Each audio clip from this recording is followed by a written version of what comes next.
శ్రీ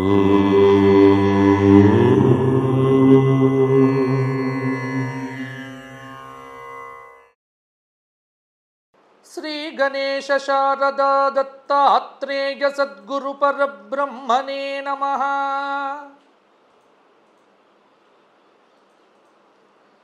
స్వధర్మ ప్రేక్షకులకు, మిథున రాశి ప్రేక్షకులకు క్రోధినామ సంవత్సర శుభాకాంక్షలు, ఆశీస్సులు.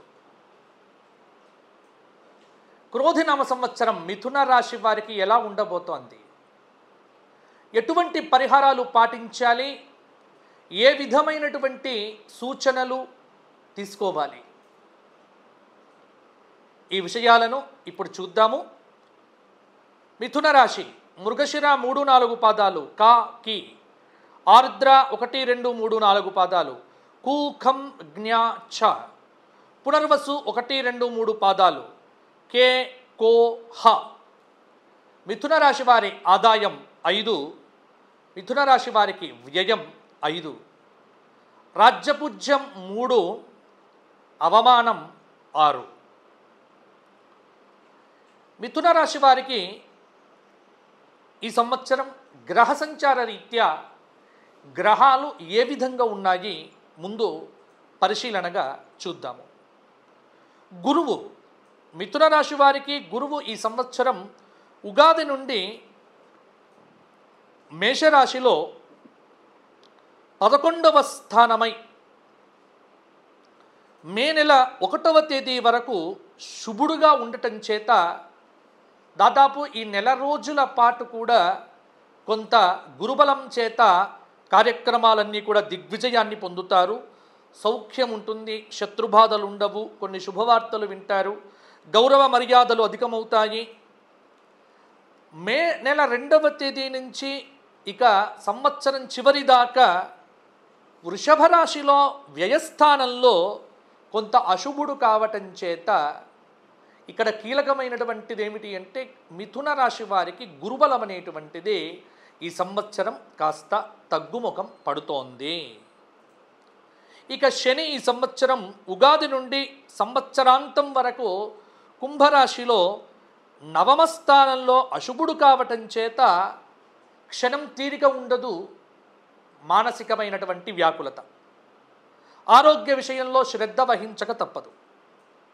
రాహువు ఈ సంవత్సరం ఉగాది నుంచి వత్సరాంతం వరకు మీనరాశిలో 10వ స్థానంలో సాధారణ శుభుడు కావటం చేత కొంత మానసిక ఆనందమైతే ఉంటుంది. కేతువు ఈ సంవత్సరం ఉగాది నుండి వత్సరాంతం వరకు కన్యారాశిలో 4వ స్థానంలో అశుభుడు కావటం చేత కుటుంబ విషయాల పట్ల అనాసక్తితో ఉంటారు. గృహంలో మార్పులు జరిగే అవకాశాలు కూడా ఉన్నాయి.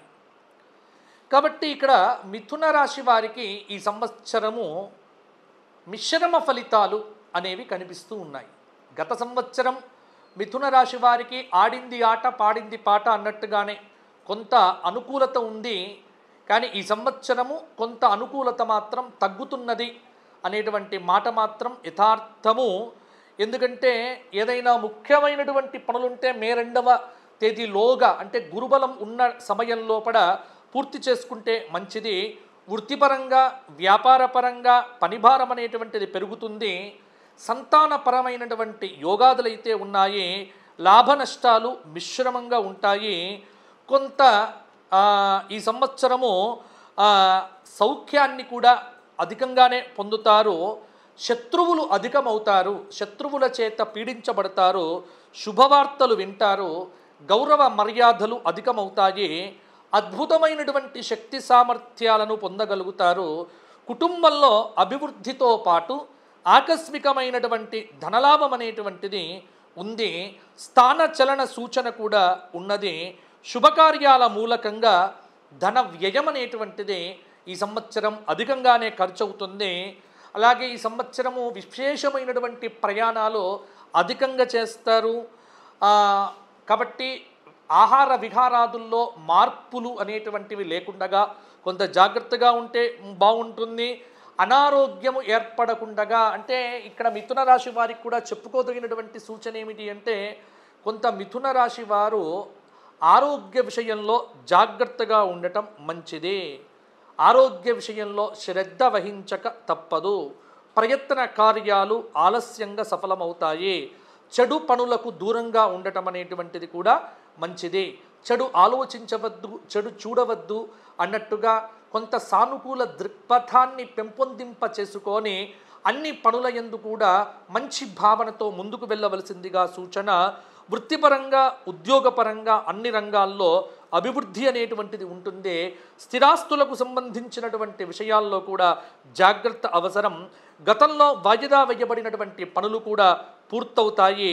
విందులు, వినోదాది కార్యక్రమాలు, శుభ కార్యక్రమాల్లో కూడా పాల్గొంటారు. వృత్తిరీత్యా అభివృద్ధిని సాధించగలుగుతారు. కుటుంబ పరిస్థితులు ఏవైతే ఉన్నాయో అవి సంతృప్తికరంగానే ఉంటాయి. కొన్ని జటిలమైనటువంటి సమస్యలకు పరిష్కారం అనేటువంటిది లభిస్తుంది. గృహంలో మార్పులు జరిగేటువంటి అవకాశాలు కూడా కనిపిస్తూ ఉన్నాయి. తలచినటువంటి పనులు రాజకీయ నాయకులకు కొంత ఆలస్యం అయ్యే విధంగా ఉంది. కొన్ని కార్యాలు విధిగా వాయిదా వేసుకుంటారు. అలాగే అన్ని విషయముల యందు కొంత స్త్రీలు ముఖ్యంగా జాగ్రత్తగా ఉండటం మంచిది. భార్యాభర్తల మధ్య కొన్ని జటిలమైనటువంటి వివాదములు ఏర్పడే ఆస్కారం కూడా ఉంది. కాబట్టి సమస్యను కొంత ముందుకు తీసుకొని వెళ్ళకుండా జాగ్రత్తగా పెట్టుకుంటే మంచిది.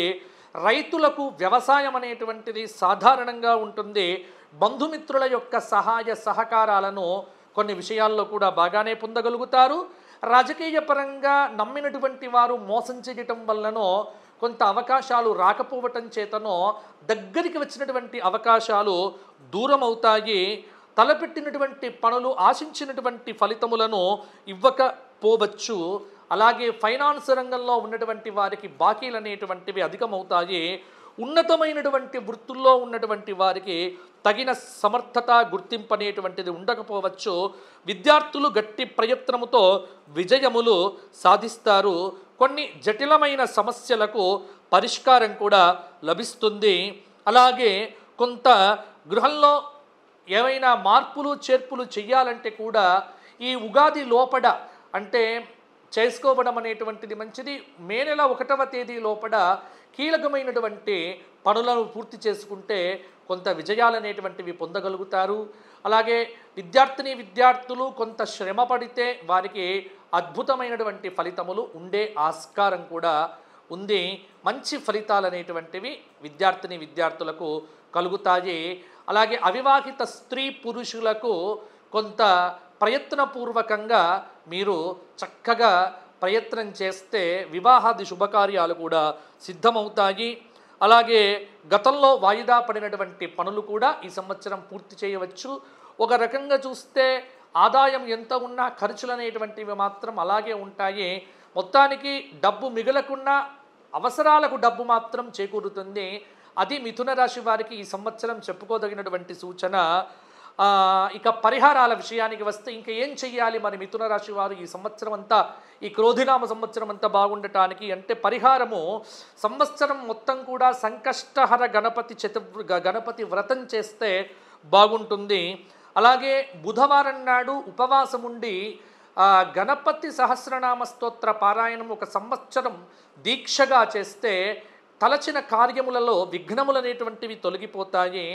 అలాగే విద్యార్థులు పరీక్షల్లో ఉత్తీర్ణులు కావాలి అంటే కొంత డబ్బు ఉన్నటువంటి వ్యక్తులు పేద విద్యార్థులకు పుస్తకాలను దానం చేయటము, అలాగే పౌర్ణమి మొదలైనటువంటి రోజుల్లో చెట్లు నాటడము, అలాగే ప్రతి నిత్యము కూడా లక్ష్మీనారాయణ హృదయము, అర్ధనారీశ్వర స్తోత్రపారాయణము, స్త్రీలైతే సౌందర్యలహరి స్తోత్రపారాయణము, భగవద్గీత పురుషోత్తమ ప్రాప్తి యోగం వంటి అధ్యాయములు పారాయణం చేస్తూ ఈ సంవత్సరంలో ఏదైనా ఒక మాస శివరాత్రి రోజున జ్యోతిర్లింగ దర్శనం చేసుకొని అభిషేకం చేసుకుంటే చాలా అద్భుతమైనటువంటి ఫలితాలు కలుగుతాయి.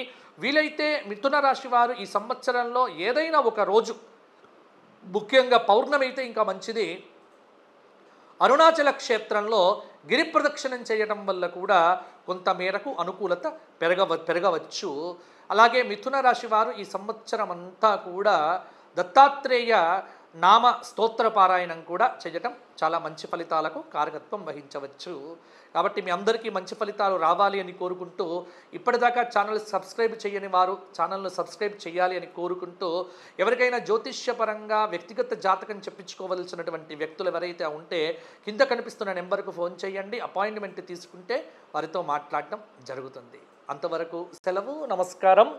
మీ అందరికీ ఉగాది శుభాకాంక్షలు.